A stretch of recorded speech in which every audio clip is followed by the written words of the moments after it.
Earth the Hard Way by Janson Davies. Chapter 1. The Summons. The summons arrived in silence. No fanfare, no ceremony. Just a flicker on Jarnell's comms console and a single line of text. Report to the Emperor.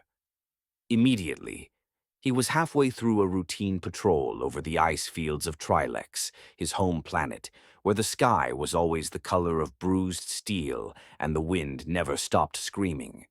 Jarnell had flown hundreds of missions, but none had ever come from the Emperor himself. That kind of attention usually meant one of two things: glory or death.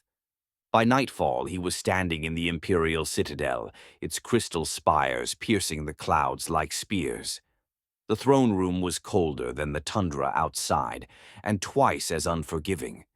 The Emperor sat motionless, his face hidden behind a mask of polished bone, his voice a low vibration that seemed to bypass the ears and settle directly in the spine.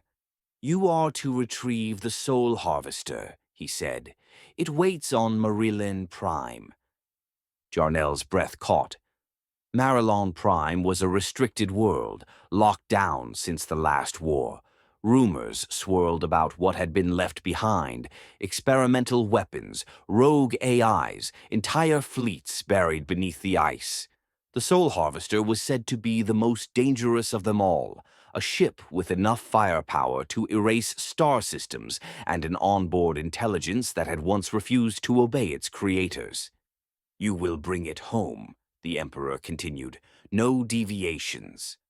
No delays, and no questions."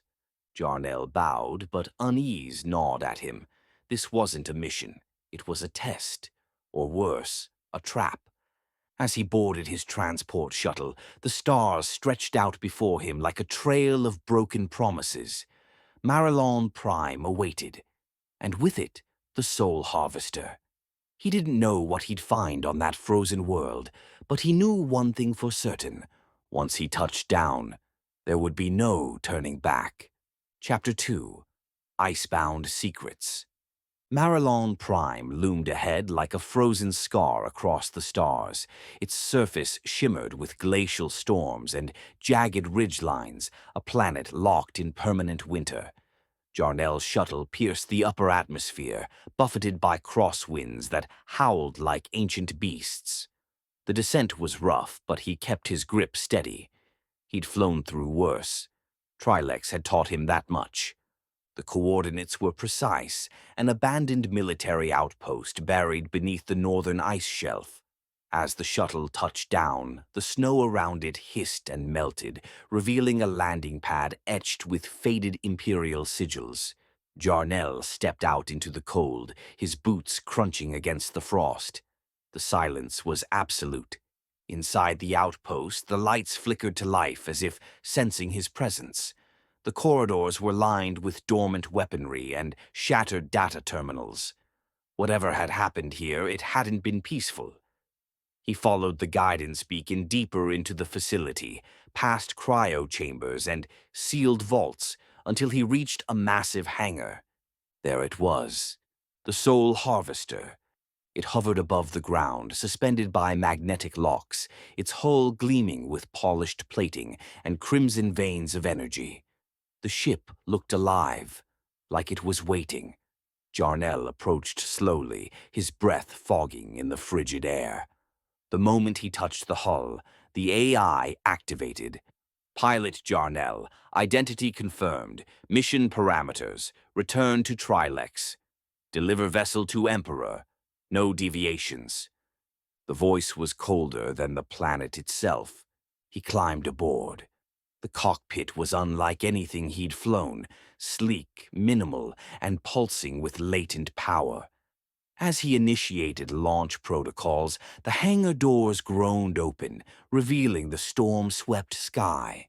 But something felt wrong. The AI's navigation system flickered. Coordinates scrambled. A warning flashed across the console. Critical error.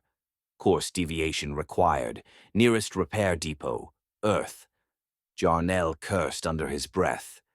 Earth was a backwater, barely spacefaring, riddled with primitive tech and unpredictable politics. But the Soul Harvester was already rerouting, its systems locking in the new trajectory. As the ship lifted off, Jarnell glanced back at the icy ruins of Marilon Prime.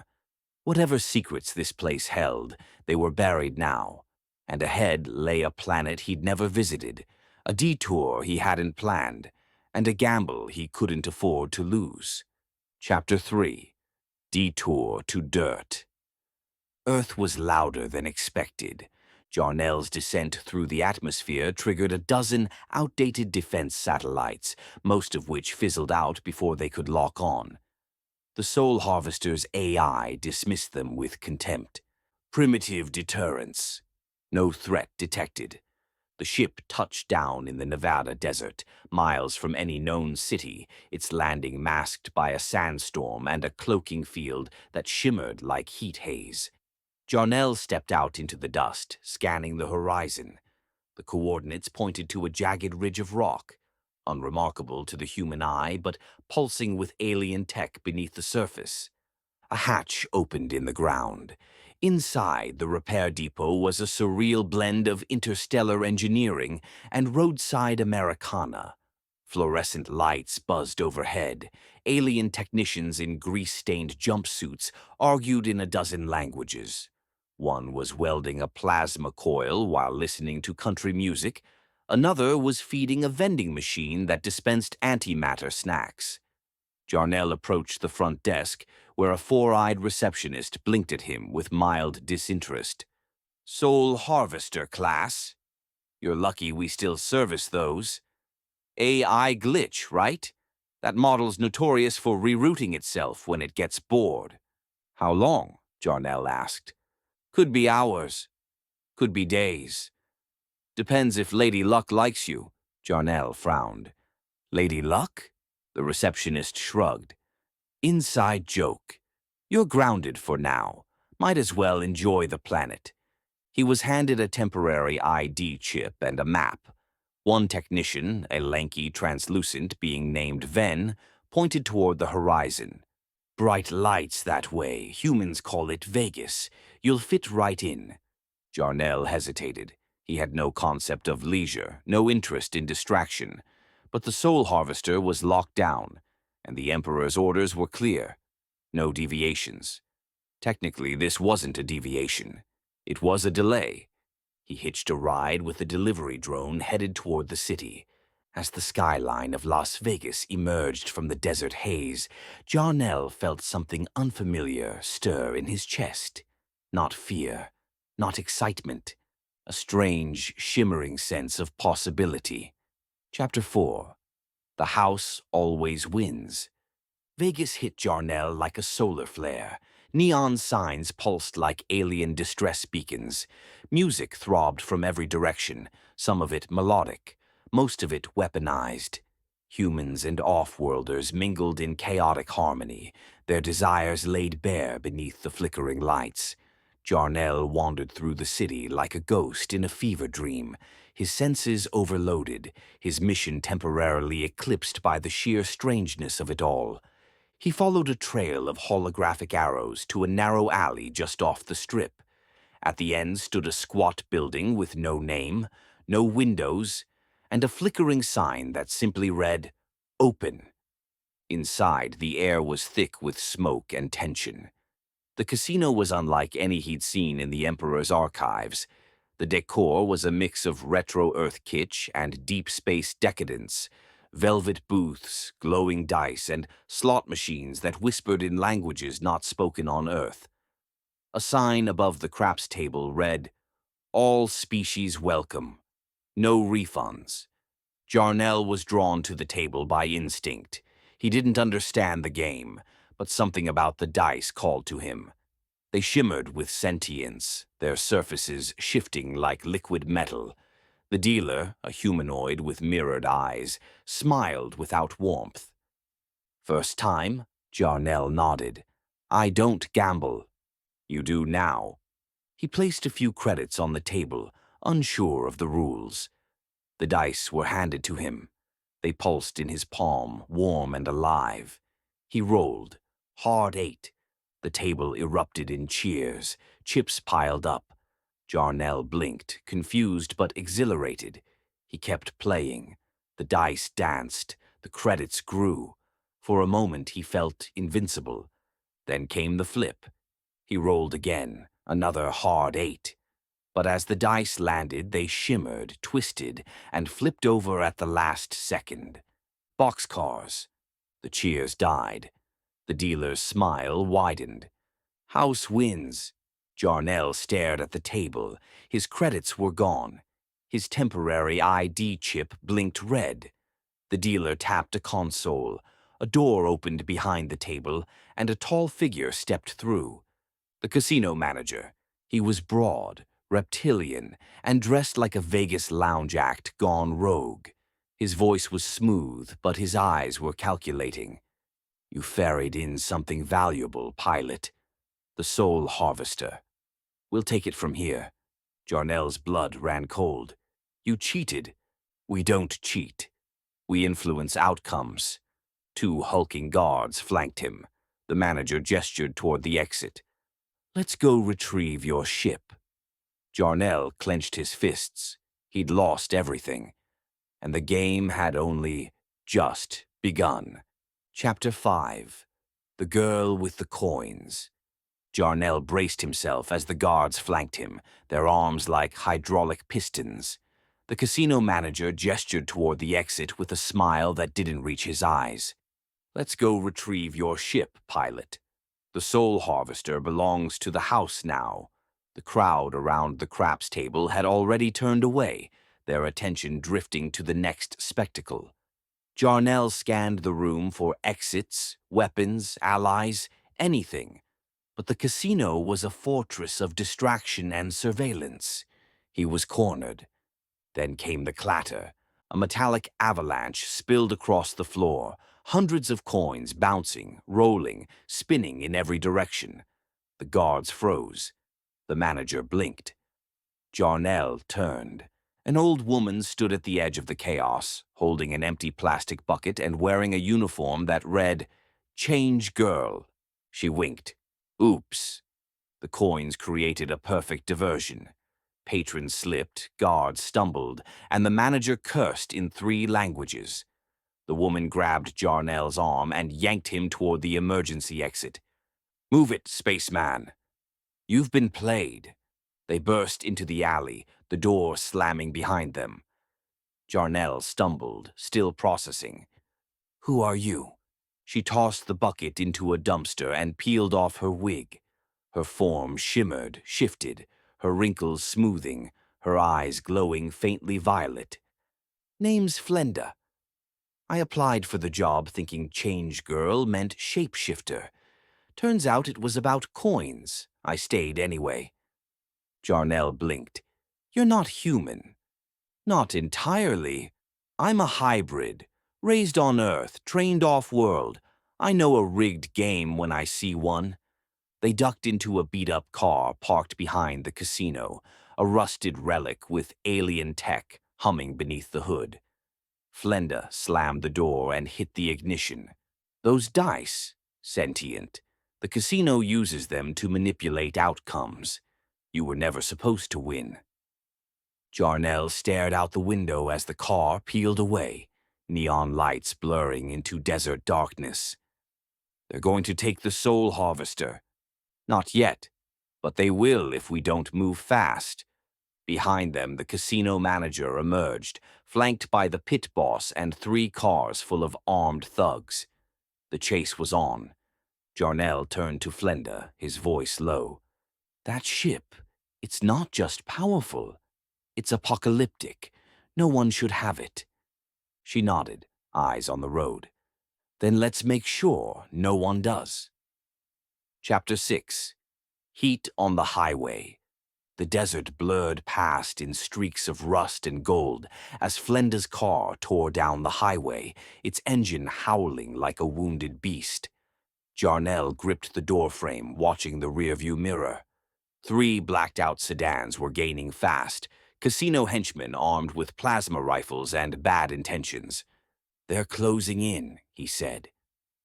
Flenda didn't flinch. She flipped a switch on the dashboard, and the car's rear bumper split open, releasing a cloud of shimmering dust that scattered across the road like glittering shrapnel.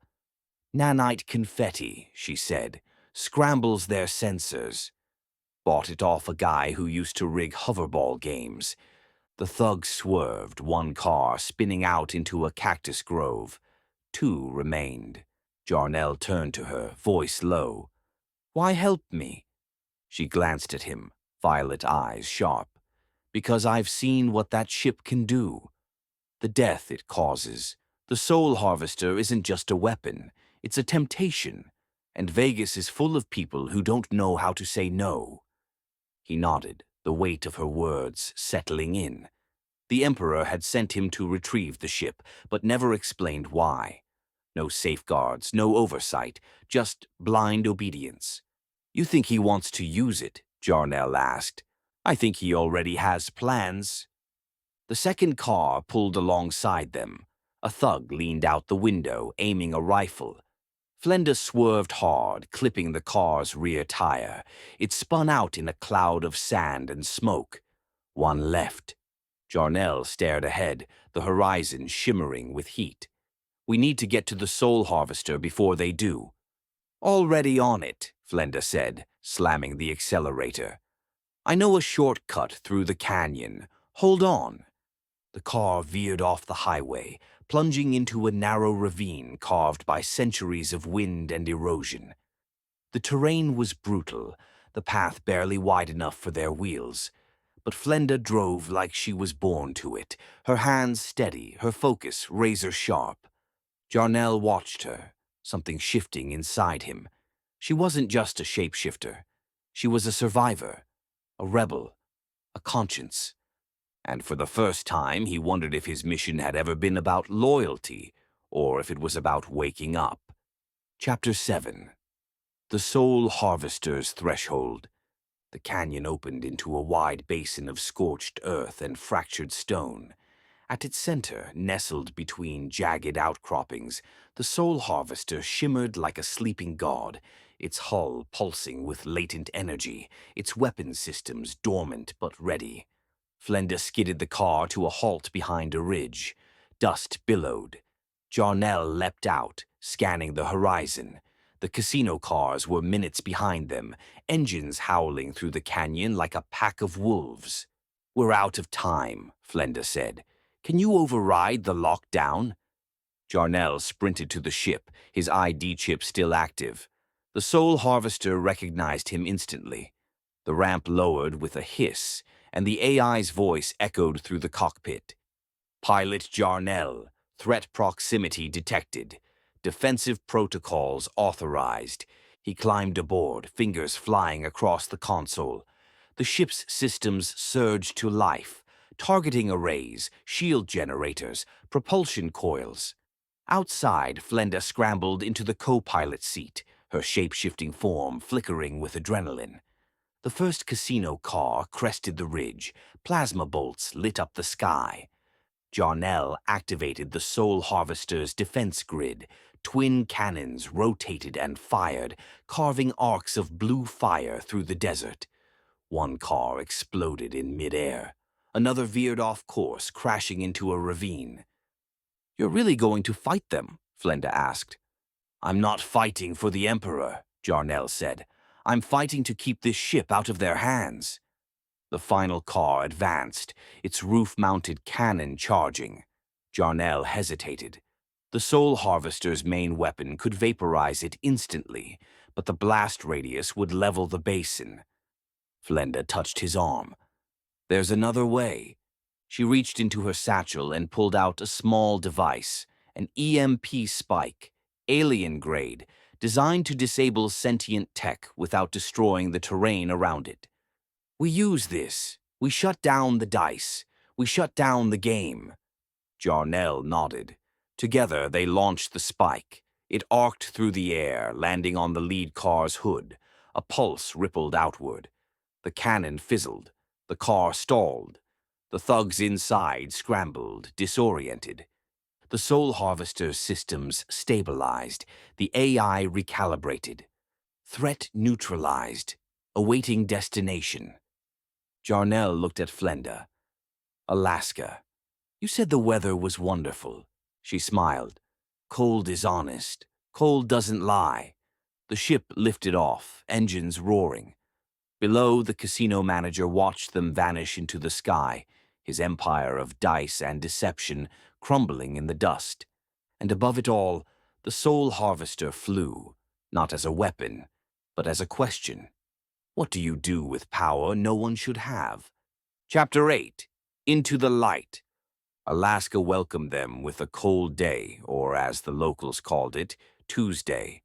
The soul harvester descended through a curtain of snow, its engines whispering against the wind. Below, the tundra stretched out in endless white, untouched, unclaimed, unbothered by the chaos of empires and casinos. Jarnell guided the ship to a clearing near a frozen lake, its surface reflecting the pale sun like a mirror. He stepped out into the cold, the air sharp and clean. Flenda followed, her breath visible, her form stabilized in the chill. For a moment they simply stood there, two fugitives, two rebels, two beings who had seen too much. Feels like home, Jarnell said. Feels like truth, Flenda replied. Inside the soul harvester, the AI awaited further instruction. Its weapons were primed, its systems flawless. It could return to the Emperor in minutes. It could level cities in seconds. It could rewrite the balance of power across the galaxy. Jarnell stared at the console. Set course, he said. Destination, Sol. Target, the sun. The AI paused. Confirm, self-destruct trajectory. Confirmed. Flenda placed a hand on his shoulder. You're sure? He nodded. No one should have this. Not the Emperor. Not the casino. Not me. The ship lifted off, its hull glowing against the snow. They watched as it ascended, a streak of light against the pale sky, higher and higher until it vanished from sight. Jarnell felt something loosen inside him, an old knot of duty, fear, and silence. It unraveled in the cold. So, Flenda said, what now? He looked at her, a smile forming. We changed the game. They walked away from the clearing, footsteps crunching in the snow. Behind them, the soul harvester raced toward the sun, its final mission not one of destruction, but of refusal. And somewhere, far above, the Emperor's gamble didn't pay off. Chapter 9. Cold Reckoning. The soul harvester was gone. Jarnell watched the sky for hours after its departure, waiting for a sign, an explosion, a flare, a ripple in the clouds. But the sun swallowed it without ceremony, no spectacle, no closure, just silence. He and Flenda had taken shelter in a remote cabin, half buried in snow and stocked with enough supplies to last the season. The locals didn't ask questions. In Alaska, stories were currency, and silence was respect. Jarnell spent his days chopping wood, repairing the roof, learning how to cook with earth ingredients that didn't come in nutrient paste tubes. At night, he and Flenda talked about the Emperor, about Vegas, about the dice that had tried to rewrite fate. You ever think about what would have happened if you'd won? She asked one evening, curled up near the fire. I did win, Jarnell said. I just didn't know what the prize was. She smiled, shifting her form slightly, her hair turning silver, her eyes reflecting the flames. You changed the rules. Outside, the aurora danced across the sky like a cosmic signature. Jarnell stepped onto the porch, the cold biting but welcome. He looked up, wondering if the Emperor had noticed the soul harvester's disappearance, wondering if he'd send someone else, wondering if the game would start again. But he wasn't afraid. He'd made his move. He'd cashed in his chips. He'd walked away from the table. And somewhere, in the heart of the sun, the house lost. The end. Please like, comment, and subscribe. Thank you.